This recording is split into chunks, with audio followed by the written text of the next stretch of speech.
예, 안녕하십니까. 경북대학교 이동주라고 합니다. 제가 이번에 발표할 주제는요, 그 경산 서울리에서 출토된 목관이 출토된 유구의 성격에 대해서 발표를 진행하도록 하겠습니다. 발표 진행은 그 PPT를 보면서 부연 설명하는 방식을 취하도록 하겠습니다. 우선 목차는요, 서울리 유적과 그 금호강 유역에서의 그런 시공적 위치에 대해서 좀 점검해 보고요. 목관의 그 용도를 추정을 해봤습니다. 그리고 목관과 공반 출토된 그 인면 토기의 성격에 대해서 설명하는 추정하는 것으로서 발표 내용을 짜보았습니다. 우선 머릿말인데요. 2019년 그 경주 인근에 위치한 경산시 와천면 소울리에서 목관과 인면 토기가 출토되었습니다. 그간 그 서울리 유적과 관련해서는요, 그 손한일 선생님께서 농산물 생산량 현황 조사 장부를 작성하기 위한 야장으로서 이제 보고 계시고요. 인면 토기는 세리로 보셨는데 세리의 그 가혹한 혹정을 지신에게 보고하는 하나의 세레모니에서 이러한 그 수열이 조성된 것으로 보고 계신 것이 특징이 되겠습니다. 여기에 대해 정경료 선생은 전반적인 판독을 정리하셨습니다. 그래서 연대를 6세기 무렵으로 추정을 하셨고 꼬리표에서 목관으로 용도 변화를 지적을 하셨습니다. 그리고 창녕비에 보이는 닭, 서울 인근에서의 재의 존재 가능성을 제시한 다음 신라의 농업 경제 상황을 반영하고 있다는 점을 지적한 바 있습니다. 결론은 아니지만 신라의 문서 목관을 다루면서 하시모토 선생은 그 목관의 목관에 보이는 결수 자체는 각각 나열적인 독립적인 것으로 보고 계신 게 특징이고요. 목관의 성격 자체를 그 토지를 파악했다는 그 자체의 그 무게 중심을 두고 서울리 거주민들에게 그 토지 면적을 파악했다는 그 사실을 고지하기 위한 이른바 시각 목관의 그 가능성을 제시한 바 있습니다. 여기서는요, 다음과 같은 점을 중시하면서 목관과 인면 토기를 분석해 보고자 합니다. 서울리 유적의 그 시공간적 위치는 역시 그 축제비가 여러 확인되고 있는 금호강 유역이라는 점, 그리고 목관이 출토된 수열 주변의 고상식 건물과 목관 간의 상관성은 어떠한지, 그리고 모두가 공감하는 바이지만 인면 토기가 과연 어떠한 제의와 관련되는지 그 제의적인 성격, 그리고 목관과 사리나무의 출토 정황을 보았을 때 일종의 세트로 볼 수 있다는 점, 그리고 비교서적 관점에서 일본의 사례와 접목을 해서 빗자루 그리고 인면 묵소 토기 등과 아울러서 그 성격을 고찰해 보고자 하였습니다. 예, 소월리 유적과 금호강 유역인데요. 그 소월리 유적의 그 주변으로는 역시 삼국시대 소월리 고분군이라고 하는 그 8개의 고분군 남발행이 된 고분군이 위치하고 있습니다. 그리고 유적 인근에 청동천이 흐르고 있는데요. 이 청동천은 흘러서 현재 하양체육공원 인근에서 금호강과 합류하게 됩니다. 이 금호강은 낙동강 지류 가운데서 이제 두 번째로 규모가 큰데요. 금호강 유역에서는 역시 그 신라 중고비 축제비가 확인되고 있습니다. 영천청제비의 경우 이제 병진명과 정원명이 앞뒷면에 그 새겨져 있는데 정원명에 보면 부적 130명, 법공부 14,000여 명이 이제 기재되어 있고 조선시대의 그 청제 중수비를 보면 목리 면적으로서 79개월, 대략 30만 평 정도가 현재 구암들이라고 하는 영천의 지명인데요. 구암들의 목리의 그런 이익을 보고 있다고 기록이 되어 있습니다. 대구 무술명 오작비는 회장에 계시는 하일식 선생님께서 정치한 고찰을 하셨는데 경상감령공원 서북 모서리 인근에서 발견됐습니다. 아마 출토지도 그리 멀지 않는 곳이라고 논단을 하셨는데요. 그렇다면 결국 대구 무술명 오작비는 신천과 관련된 제방시 있을 확률이 높다고 생각이 됩니다. 여기서 더해서 최치원이 909년 작성한 수창군 호국성 팔각 등록이라고 하는 기문이 주목이 됩니다. 여기 보면 이 본은 그 서방에는 그 당이 있는데 이름하여 불자다. 그리고 동나무 통에는 연못이 있는데 이름하여 불체. 그리고 그 동쪽에 별도의 연못이 있는데 천왕이라고 이름한다. 라고 기록이 되어 있습니다. 그래서 연못을 단과 지로 구분하고 있음이 주목이 됩니다. 중알찬 이제는요 농사에 힘쓰고 있다는 문구가 확인이 되는데 역시 그렇다면 그 인근에 경작지가 존재했음이 전제된 표현이 되겠습니다. 그렇다면 호국성이 어디인가가 이제 문제가 되겠는데요. 대덕산성이라든지 달성이라든지 여러 그간의 논의가 있지만 호국성의 위치는 팔각 등록이 상에서 주목을 해본다면 달성의 서남쪽에 있다고 동북쪽에 있게 됩니다.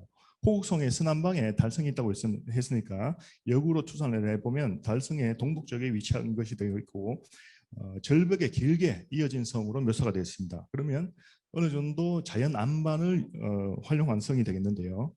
그렇다면 이러한 요건들을 충족할 수 있는 성이 어디 있는가라고 했을 때 금호강변에서 이 성을 찾아본다면 결국 금단토성과 복무토성을 시야에 넣을 수 있습니다. 그런데 복무토성의 경우에는 절벽에 길게 이어진 성으로 묘사된 것과는 부합하지 않습니다. 그래서 따라서 금단토성을 시야에 넣을 수 있다고 생각이 됩니다. 그렇다면 호국성에서 바라본 그 기준을 봤을 때 불자당이라고 하는 것이 혹시 오작비에 오일 확률은 없을까요? 단정은 일단 유보하고자 합니다. 그다음 임당 고비가 유의가 됩니다. 경산 조영동 현재 영남대학교 인근에서 출토가 됐는데요. 신호하라 선생의 그간의 논문을 보면 두 편 정도 쓰셨는데요. 결국 완경 육부인이 관여가 돼 있다는 점, 그리고 논의 대상은 정확히 알기는 어렵지만 삼수변은 적어도 삼수변은 확인이 되고 있습니다. 그래서 물과 관련된 뭔가의 논의의 대상이 아닐까라고 했던 신호하라 선생의 견해가 주목이 됩니다. 이 밖에 금호강 유역에서 전개된 대구 동천동 수리시설 유적은 취락 요구이자 수리시설이고 경적지에 둔번과 보호까지 갖추고 있습니다. 더 나아가서 인근의 대구 칠곡생활유적에도 말목이나 횡목, 할석 등으로 보를 축조했던 유구이고요. 그래서 서울리 유적이라고 하면 결국은 금호강 유역에서 전개된 농경의 틀, 농경의 범주 속에서 이 유적을 이해할 필요가 있지 않을까 싶습니다. 지금까지 설명을 사진으로 표시하면 다음과 같습니다. 우선 이쪽이요, 영천청제입니다. 영천청제가 되겠고, 이 금호강 유역으로 소월지, 소월리 유적이 되겠습니다. 그리고 임당고비, 현재는 저수지가 매립이 됐는데요. 이거 경산에서 출토된 임당고비, 그리고 오작비, 경삼강의 모퉁이의 오작비, 그리고 대구 동천동 수리시설 유적이 되겠습니다. 현재 성광중고등학교 자리가 되겠는데요. 이 금단토성입니다. 금단토성을 호국성으로 볼 수 있다면 인근에 여러 저수지들이 유의가 된다고 생각이 됩니다.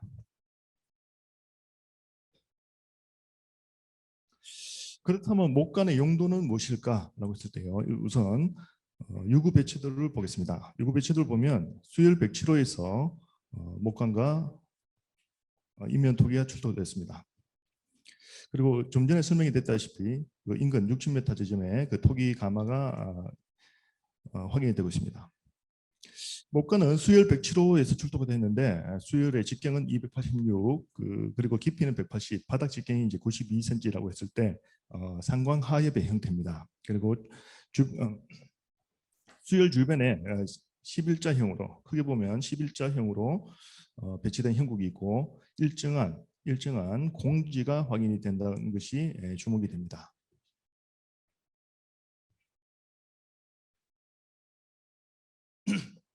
사실 목간의 상단부는 결실된 상태입니다. 결실된 상태인데 시작 부분을 알 수가 없습니다. 그런데 지금 잔존하는 목간을 보면 서식은 지명, 그리고 토지 종류, 토지 면적, 그리고 습소로 이제 구성이 되어 있는데요. 대부분 지명에서 곡이 동반되어 있습니다. 곡간지라고 할 수 있겠는데요. 이것은 결국 곡간지의 세부적인 정원까지 파악하려고 했던 중앙정부가 지방의 말단까지 수치원을 확보하려는 의지가 아닐까 싶습니다. 그리고 각 곡의 지명을 보면 결국 결수 크기가 그리 많지 않습니다. 그래서 이것은 결국 소울 일대의 경관을 자연스럽게 설명하고 있는 것이 아닌가 추정이 되는데요. 더 나아가서 상전, 하전이라고 하는 그 표현도 보입니다. 그래서 이 상전, 하전은 결국은 토지의 비옥도가 아닌 전답의 그저 그 상대적인 위치를 의미하는 것이 아닐까 싶은데요. 전품 규정에 의해서 토지 등급을 매기는 것은 그 고려 문종 8년 때 정착된 것이라고 하는 일반론을 유념한다면 상전, 하전을 위치로 보는 것이 어떤가 싶습니다. 기원전 239년 그 여시춘추라고 하는 자료를 보면 상전 기무, 하전 기견 이래서 상전의 이제 고랑 파종 그리고 하전의 이당 파종을 이야기하고 있는 정황이도 확인이 되고요. 6세기 때 가사예배 그 제미니우스라고 하는 책을 보면 밥별을 재배하는 공간으로서 하전을 지목을 하고 있습니다. 그래서 하전이라고 하면 상시 낮은 지대다 보니까 상시 습기가 노출되는 지형이고요. 그래서 상대적으로 관리가 어렵습니다. 관리가 어렵고 소출이 낮은 특징이 있겠는데 소울림 목간에 보이는 하전의 칠부도 결국은 이와 관련이 된 것이 아닌가 싶습니다. 소울림 목간의 그 전체 결수는 27결에서 플러스 알파가 되겠는데요. 그 상단부의 그 결손 범위를 고려한다고 하더라도 결국 영천 청지의 목리 면적에는 미치지 못한다고 생각이 됩니다. 그렇다면 서울 일대에 존재했던 저수지의 그런 면적도 저수지의 크기도 규모도 영천 청지에는 미치지 못했던 것이 아닌가 생각이 됩니다. 목간은 그 토지 파악이 종료가 된 이후에 정치 문서로 옮겨 적은 후에 재활용된 것으로 추정이 되는데요. 상단부의 결실은 의도적인 이제 파손으로 보여집니다.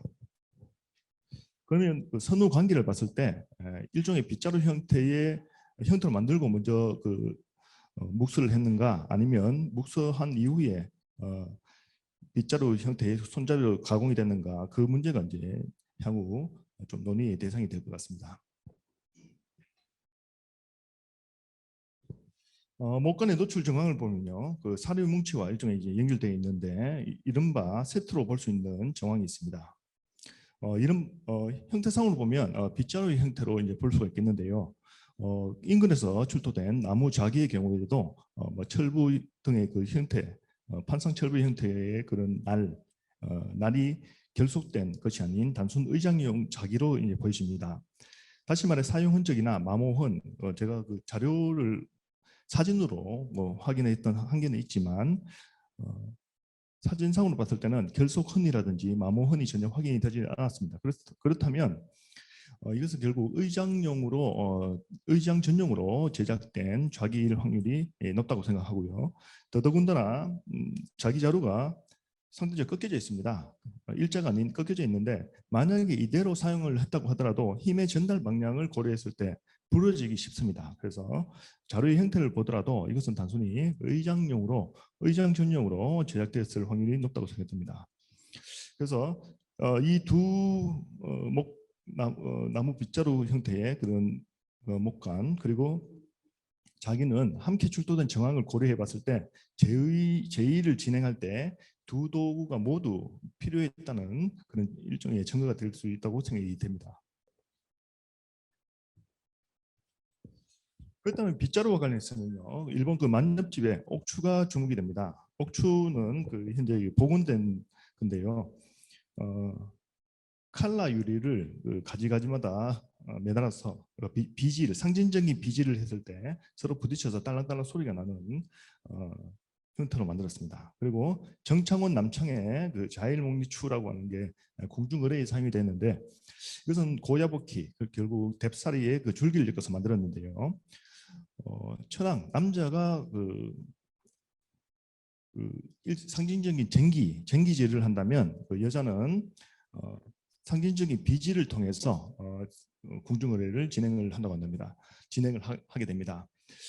구체적인 빗자루의 사용 방법은 알기는 어렵지만 일반적으로 잠실을 청소하면서 잠신의 정결과 관련된 최근에 강은익 선생의 견해에 따르면 잠실의 누에 고치를 쓸어 담으면서 비단 생산의 그런 좀 안녕을 염원하는 그런 상징적인 비질이 아닐까라고 했는데요. 이것은 결국 공중어뢰에 사용되는 빗자루인 만큼 매우 고급스럽게 만들어지는 특징이 있습니다. 이보다 상대적으로 좀 급이 낮다고 하면 좀 어폐가 있는 것 같은데요. 상대적으로 좀 투박한 빗자루가 또 확인이 됩니다. 일본 평성경 UKAB9의 SK820이라고 하는 수열에서 출토된 빗자루입니다. 전체 두 종류인데요. 바로 뎁사리를 묶어서 바로 이 부분이 이제 손잡이 될 텐데요. 앞서 본 옥추랑 비슷한 형태를 하고 있습니다. 일반에서 2형, 1형과 2형으로 크게 두 가지로 구분을 할 수 있겠는데요. 2형의 경우에는 나무 손잡이를 별도로 결속을 시킨 형태입니다. 그래서 사리나무에 나무를 결속한 다음 끈으로 묶어서 사용을 하고 있는데요. 아마 소울리 목과는 이러한 형태의 빗자루와 유사한 형태가 아닌가 싶습니다. 이 밖에 중국 하남성 방석면 양집향 현대 무덤에서 화상석이 확인이 됐는데 여기 보면 호노문이라고 하는 일단 문장이 명문이 확인이 됩니다. 여기 보면 서역인인데요. 메부리코를 하고 있는 서역인이 한 손에는 도끼를 어깨에 걸머쥐고 또 한 손에는 빗자루를 길게 거꾸로 잡고 있습니다. 이것을 벽사행위로 해석을 하는 견해가 있습니다.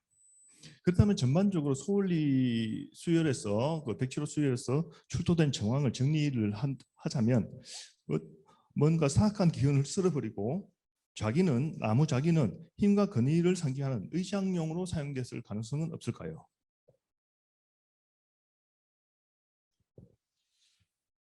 인면토기의 이제 성격입니다. 수열 107호 인근에는 공지가 확인이 됩니다. 여기가 수열 107호고요. 11자 형태로 고상식 건물지가 배치가 되어 있습니다. 이런 공지는 공동체의 공공이익을 위한 공용지로서의 기능을 수행합니다. 재분배를 한다든지 재행을 한다든지 공동작업을 한다든지 공용지로서 기능을 하는 게 바로 공지가 되겠는데요. 일종의 이제 광장의 형태로 활용됐을 확률이 높은 것이죠. 그리고 며칠 전에 현장을 한번 사전 답사를 다녀온 적이 있습니다. 그래서 전체적인 약 보고서라든지 이런 보고서를 보지 못한 상황에서 단정하기는 어렵지만 와편이 일부 확인이 됐습니다. 그래서 기와 파편이 확인이 됐는데 사실 기와 건물은 이런 군립주 건물보다는 적침 건물지에 어울리는 것인데 그럼에도 기와가 사용이 됐다고 단정한다면 결국은 전면 저바가 아닌 부분 저바, 다시 말해 용마루나 내림마루 쪽으로 부분 저바에서 사용됐을 확률도 있다고 생각이 됩니다. 고산 건물의 그런 전체적인 양상은요, 흡사 일본 요코하마의 도추 군하의 그런 정창군이 연상이 되는데요. 여기 보면 군하가 되겠고요. 여기 이제 창고 시설인데 창고 시설이 11자로 대칭적으로 뭔가 나열이 되어 있습니다. 뭔가 이런 형태로 뭔가 구분이 되어 있다면 그렇다면 이것을 일종의 창고 시설이라고 볼 수는 없을까 싶은데요. 왜냐하면 일상적인 거주지라고 보기에는 저습한 환경에서 건물이 조용히 됐습니다. 건물이 조용히 됐다고 하면 좀 약간 척박한 환경인데 그럼에도 불구하고 건물이 필요했다는 것을 의미하기 때문이죠. 그렇다면 창고 시설이라고 하는 추론이 가능하다면 결국은 이것은 파종기나 추수기와 관련된 행위 속에서 수열이 굴착됐을 가능성이 있지 않을까 싶습니다.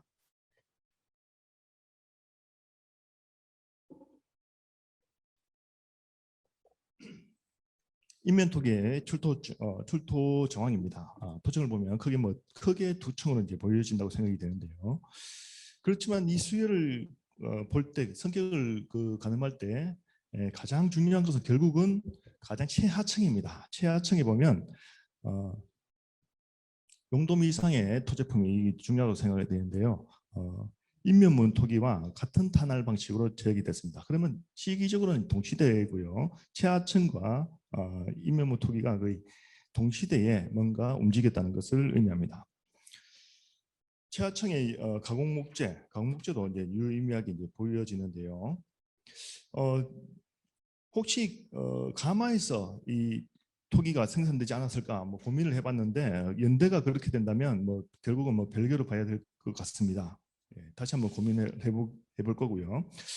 그렇다면 이 토기의 투가 구멍을 뚫었다는 것은 뭔가 내뿜기 위한 것인데 그것은 일종의 뭐 연기가 될 수도 있고 물도 될 수 있다고 생각됩니다.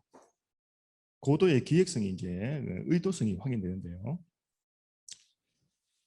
인면토기가 과연 세리일까? 세리로 보기는 어렵다고 생각이 됩니다. 왜냐하면 세리에 대한 분풀이 자체가 소울리 거주민들이 세리에 대한 분풀이 그 자체가 세금 집행에 대한 도전의 의미가 있는데 중앙정부에 있는 반기를 들고 과연 세리에게 화풀이할 수 있을까? 저는 어렵다고 생각이 되는데요.